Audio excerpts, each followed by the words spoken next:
right, let's talk about some of the wrestling from last week on television, right? We'll go in chronological order. Last Wednesday night's Dynamite, because Wednesday comes before Friday, right? Not in Australia or Japan. Well, that's only if you're flying backwards. This is what Hulk Hogan told me. I don't know. Well, anyway, speaking of flying backwards, we're in Dayton for this episode of... Dayton is 50 miles from Cincinnati, so it's close enough to be Johnny Scissorhands' hometown. Johnny Scissorhands? Johnny Scissorhands, old Jon Moxley. He makes his entrance through the crowd, not only with he was with Wheeler Useless, who wasn't even announced, but he's also, maybe they're mad at him too, but he's also accompanied by his father, who didn't play any part in the match and was never seen again, but I guess he thought it would be cool to have his dad walk him down the fucking general admission aisle. Almost close to home. He's the father of a plumber, baby. The father of a plumber. So they start out with the long-awaited babyface versus babyface scientific confrontation between Plumber Moxley and Hangnail Page. I know Moxley has his appeal, and I every week kind of try to see it.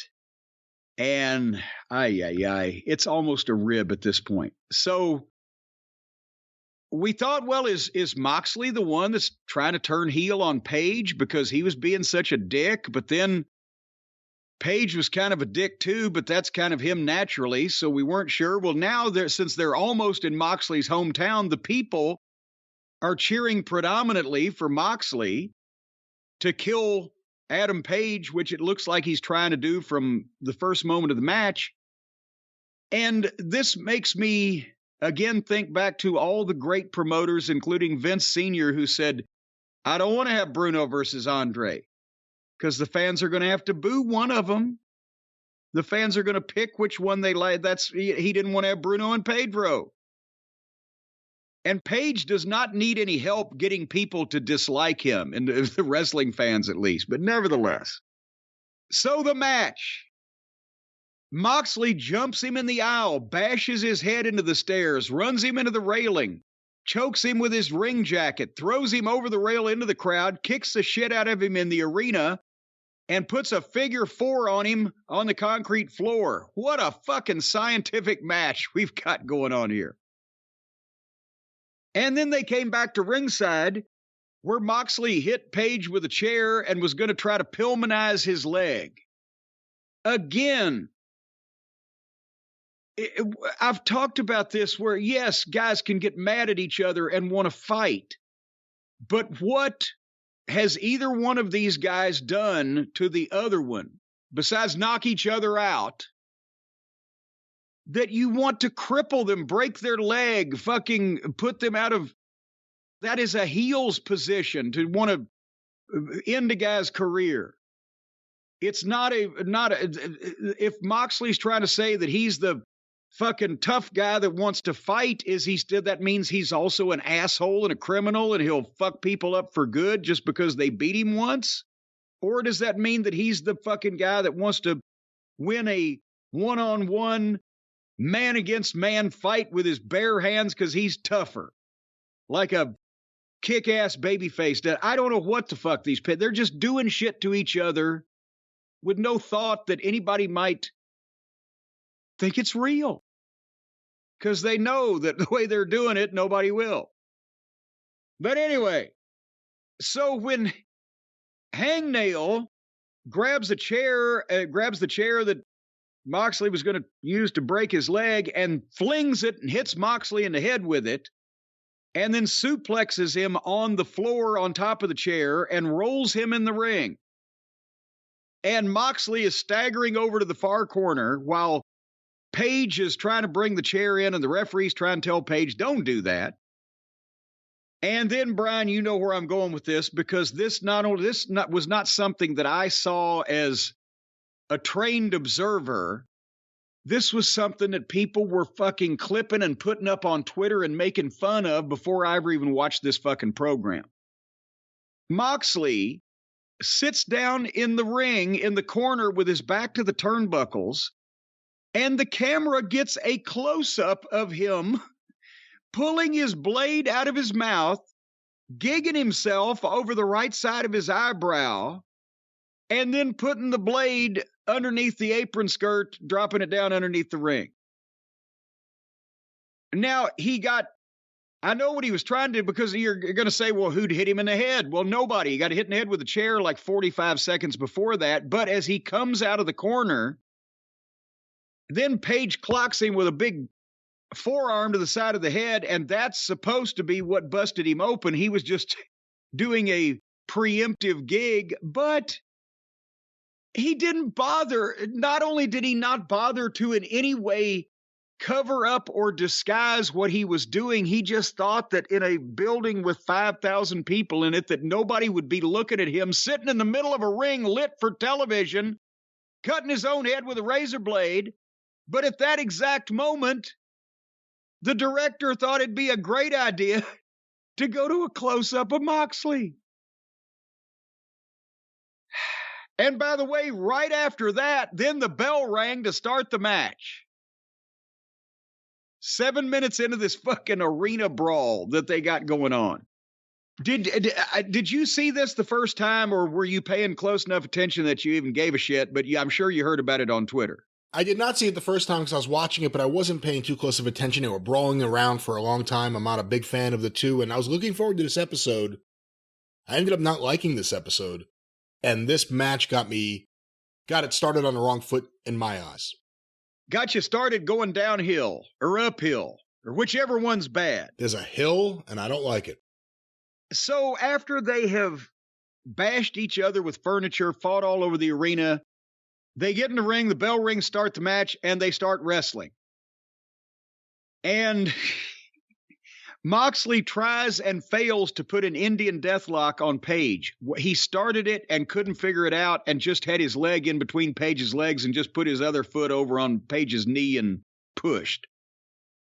Then Page started getting heat on Moxley, and now Moxley, because he's close to his hometown, he's selling like a babyface. And it's the first time I've actually seen him try to sell anything. But basically, they teased a spot on the apron forever, and then Page Fireman's carried Moxley up on his shoulders and just tossed him like a sack of fucking wheat into the ring post, and that's the break spot.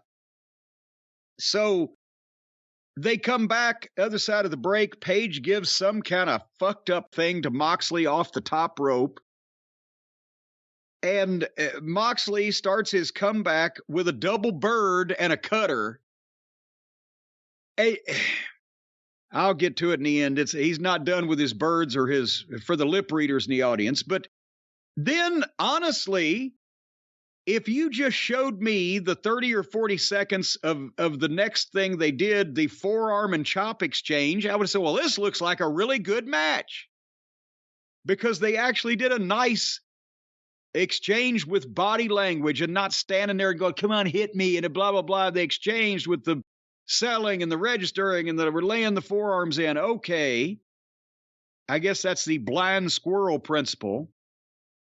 But immediately after that, Page belly to back suplexes Moxley, and Moxley, he drops him right on his head, and Moxley gets right up without selling it and gives Page one.